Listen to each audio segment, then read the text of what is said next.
Secours et dédié Bezrat Hashem à l'élévation de l'âme de Simcha Janet Bat Nejma, la maman d'une connaissance d'une dame qui est très chère à mes yeux.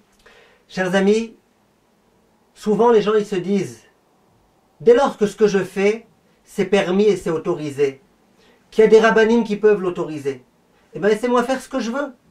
Je peux faire ce que je veux si on m'a autorisé, on m'a donné l'approbation. Je peux faire ce que je veux. Alors j'aimerais vous dire quelque chose. J'ai entendu ce Shabbat de la bouche du Mashgiach de la Yeshiva de Kisser Achamim. C'est un voisin à moi. Il a dit la chose suivante. Un jour, il était assis dans une assemblée avec des grands rabbinim, y compris l'un des grands de notre génération. Et ce grand-là, ce grand homme, ce géant, il a dit à ceux qui étaient avec lui, il leur a dit, vous savez, un jour j'ai demandé à mon épouse, pourquoi tu mets pas la perruque à la maison?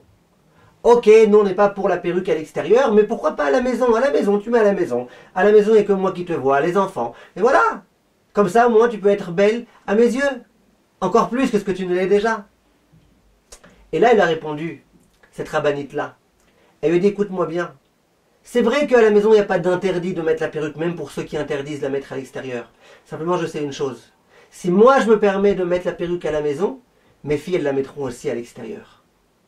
Ce que je veux vous dire, mes chers amis, et ça c'est tellement, tellement vrai et avéré, c'est que quand nous, on se permet de faire des choses, nous les parents, bien que c'est des choses autorisées, tu peux obtenir l'autorisation d'un rave, sache que tes enfants, ils prendront ça beaucoup, beaucoup plus loin.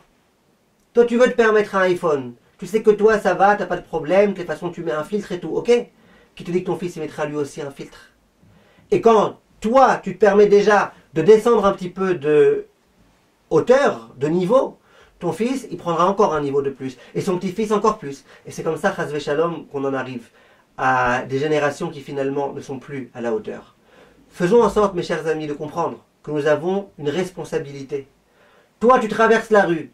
Tu vois que le feu, il n'est pas rouge, mais il n'y a pas de voiture. Ok, mais l'enfant qui est avec toi, lui, il sait que tu as bien regardé. Lui aussi, il va se permettre de traverser quand le feu est vert. Et vous savez bien où est-ce qu'on peut en arriver. Chers amis, sachons que nous avons une très très grande responsabilité de nos actes. Et tout ce dont nous savons que ce n'est pas du 100%, essayons rien qu'en tant qu'éducateurs, en tant que parents, de faire attention à être à la hauteur. Kolto, mes chers amis.